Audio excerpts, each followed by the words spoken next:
السلام علیکم ورحمۃ اللہ وبرکاتہ۔ عزیزان ملت اسلامیہ، آپ تمام امتی کو پروفیسر کی طرف سے سلام مڑ دیں۔ گھر میں بڑی پردہ نشین عزت دار ماں اور بہنوں کو پروفیسر کی طرف سے سلام مڑ دیں۔ بہرحال بہرکیف اللہ سے امید ہے آپ لوگ خیریت سے ہوں گے، اللہ کی حفاظت میں ہوں گے۔ ان مرنوں کی ملامت سے، ان فرقہ پرستوں کی فرقہ پرستی سے، ان درندوں کی درندگی سے محفوظ ہوں گے۔ اللہ آپ لوگوں کو اپنے حفظ امان میں رکھے، اللہ اپنی حفاظت میں رکھے، اللہ ہر آباد سے ہر شر سے محفوظ رکھے۔ بہرحال بہرکیف میرے عزیز دوستوں، میرے بھائیوں، دیش کے حالات سے بھی آپ لوگ واقف ہیں اور دیش کے باہر کے حالات سے بھی آپ لوگ بچا واقف ہیں، لیکن یہ آپ کا بھائی آپ کو دیش سے جڑی اور دیش کے باہر کی خبر سناؤں گا۔ پہلے آتا ہوں میں دیش کے باہر کی خبر، جو کہ جس طریقے سے ایک درار ڈالنے کی کوشش کیا تھا امریکہ نے، ڈونلڈ ٹرمپ جو اپنی عادتوں سے باز نہیں آتا، دکھنے کو تو میٹھا ہے، بولنے کو تو میٹھا ہے، کرنے کو تو جو ایسا بڑا بھیانک ہے، یہ ہم اندازہ نہیں لگا سکتے، کیونکہ لیکن میرے عزیز دوستوں، میرے بھائیو، یہ ان کے خون میں ہے۔ آپ سب جانتے ہیں یہ چیز، یہ اسلام دشمن ہے۔ اب سے نہیں، جب سے دنیا قائم ہوئی ہے، انہوں کسی کے دوست نہیں ہوتے ہیں۔ یہ ایک حقیقت ہے، یہ ایک سچائی ہے، وہ ثابت کر کے دکھا رہا ہے۔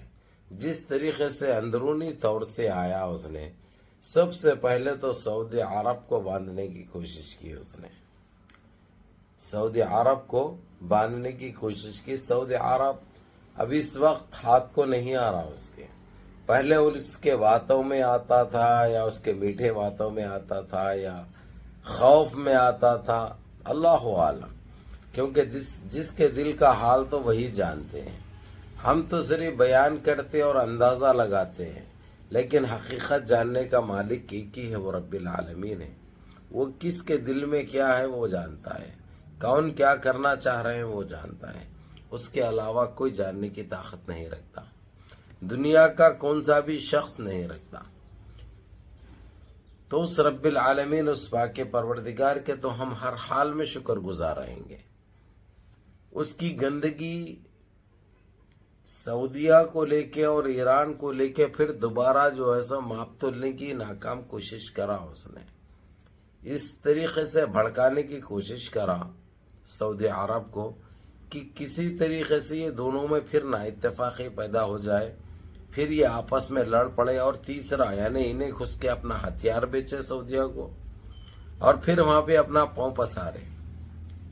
یہ کوشش میں مبتلا تھا انہیں، اور یہ تقریباً جب سے انہیں پریزیڈنٹ بنایا یہ کوشش چل بھی رہی تھی، اور کسی حد تک کامیاب بھی ہو گیا تھا، کیونکہ محمد بن سلمان کچے کانوں کے ہیں۔ ان کو کوئی بتا دیے، کوئی بھڑکا دیے تو بھڑک جاتے، اور گوری چمڑی کے بڑے دیوانے ہیں انہوں۔ اس لیے انہوں اسرائیل کی پوٹی کو شادی کرے ہوئے، آپ لوگوں کو یہ بھی پتا ہے اچھی طرح، تو سسرال ہونا ان کا۔ ان کو اس طریقے سے بھڑکایا گیا، وہ تقریباً اندرونی طور سے تو بالکل ایک میزان پہ آ گئے تھے، ایک لیول پہ آ گئے تھے، لیکن ہم کویت کے لیے دعا کریں گے، وہ تو ہمیشہ کریں گے، کیونکہ وہ ایک مرد مجاہد ہے، ہمیشہ اسلام کی اور مسلم ممالک کی مدد وہ اور قطر مل کے کرتا ہے۔ جیسے ہی بھانپ لگی کویت کو، اس نے قطر کو اپنے ساتھ لے کر سعودی عرب کو یہ حال حقیقت سمجھانے اور بتانے لگا کہ یہ حقیقت ہے، یہ سچائی ہے۔ اس نے تم کو بھٹکا کر، تم کو بھڑکا کر یہ اپنا پاؤں پسارنے کی دوبارہ کوشش کر رہا ہے، اس کے لیے تم ساودھان ہو جاؤ۔ بالکل حقیقت کے برعکس تم کو بتا رہا ہے انہیں، جبکہ ایران ایک مرد مجاہد ہے، شیر اسلام ہے، یہ تم بھی جانتے، ہم بھی جانتے، فلسطین سے اس کو ایک پیسے کا کچھ مفاد نہیں تھا۔ وہ سامنے کیوں آیا؟ اس کے پاس جو کچھ بھی ہے کیوں لگا دیا اس نے؟ صرف ایک اسلامی ملک رہنے سے، اس کے اوپر ظلم ہونے سے، اس کے اوپر زیادتی ہونے سے، اپنی طاقت کا بجائے استعمال کرتے ہوئے ان کو مار بھگایا. اس طریقے سے اس کو سمجھایا یہ تو تم بھی جانتے ہیں اور تم بھی دیکھے، یہ ایک حقیقت ہے، یہ ایک سچائی ہے. اور سعودیہ کے کبھی خلاف ایران نہیں رہا، یہ ایک سچائی ہے. ہمیشہ اس کو دوست بنا کر، ہمسایہ بنا کر رکھنا چاہا، لیکن سعودی عرب اس کو ہمیشہ دغا دیتا رہا، پیچھے سے وار کرتے رہا. یہ بھی ایک حقیقت ہے، یہ بھی ایک سچائی ہے. تیسرا کام کیا یمن نے. یمن نے اس طریقے سے دونوں کے پختہ ثبوت پیش کیے. یہ دیکھنے کے بعد سعودیہ کے پاس سوائے سر پیٹ میں ڈالنے کے علاوہ دوسرا کوئی راستہ نہیں بچا.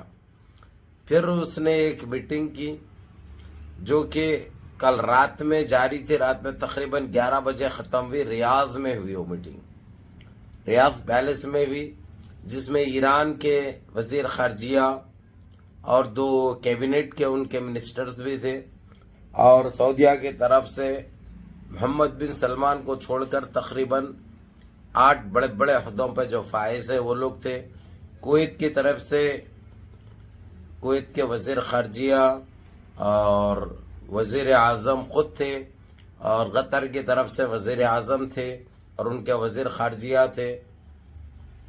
بہرحال ایسے پختہ ثبوت پیش کیے گئے میرے عزیز دوستوں، میرے بھائیوں. پھر یہ دونوں ایک ہو گئے. اس کے بعد جو حالت اسرائیل کی اور امریکہ کی بہت پہلے کرنے چاہیے تھی، جو کہ اب بھی ان کے سفارتی تعلقات بالکل ختم کرنے کی بات کی گئی، اور سعودیہ کے کون سے بھی اسٹیٹ میں، چاہے ریاض ہو چاہے جدہ ہو، جہاں پہ بھی سفارت خانہ ہے امریکہ کا، وہ اٹھا کے چلے جانے کا آرڈر دے دیا گیا. اور جو امریکہ میں ہے سعودیہ کا سفارت خانہ، وہ بند کر کے واپس آنے کے لیے کہہ دیا گیا، جو کہ 1 ہفتے کا ٹائم دی ہے کویت حکومت ان کو جانے کے لیے، اور ان کو بھی 1 ہفتے میں واپس آنے کا ٹائم دے دیا گیا. اور یہ لوگ سعودیہ میں رہ کر پوری GCC کی جاسوسی بھی کر رہے تھے، اور OIC کے جو کنٹریاں طاقتور ہیں، جو اپنے آپ میں ایک وجود رکھتے ہیں، پہچان رکھتے ہیں، ان کی جاسوسی کر رہے تھے. یہ بھی رنگے ہاتھ پکڑے گئے. کچھ تقریباً 3222 ایسے جاسوس نکلے، جس میں سے زیادہ تر 692 اسرائیلی نکلے. تو میرے عزیز دوستو، میرے بھائیو، جیسے یہ خبر منظر عام پہ آئی، الجزیرہ جو کویت قطر سے شائع ہوتا ہے چینل، اس نے ابھی تو سرخیاں وہی چلا رہا ہے، ہیڈ لائنز وہی چلا رہا، اسی کے اوپر تبصرے ہو رہے ہیں، اسی کے اوپر ڈبیٹ ہو رہی.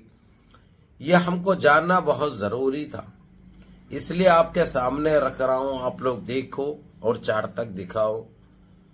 اور میرے عزیز دوستو، میرے بھائیو، ویڈیو پوری دیکھو، ویڈیو کو لائک کرو، تاکہ میرے کو بھی معلوم ہو سکے جو لڑائی میں آپ لوگوں کے لیے لڑ رہا ہوں. یہ خبریں اتنی کوشش کر کے لاتا ہوں آپ لوگ تاکہ جانیں اور اپنی معلومات رکھ سکے اور گمراہ نہ ہو اس گودی میڈیا کے چکر میں. بہرحال منظم رہیے، متحد رہیے، اپنے صفوں میں اتحاد برقرار رکھیے، نمازوں کی پابندی کریے، ماں باپ کی خدمت کریے، بڑوں کے احکام پہ عمل کریے، اور اپنے اس بھائی کو بھی دعاؤں میں یاد رکھیں. السلام علیکم ورحمۃ اللہ وبرکاتہ.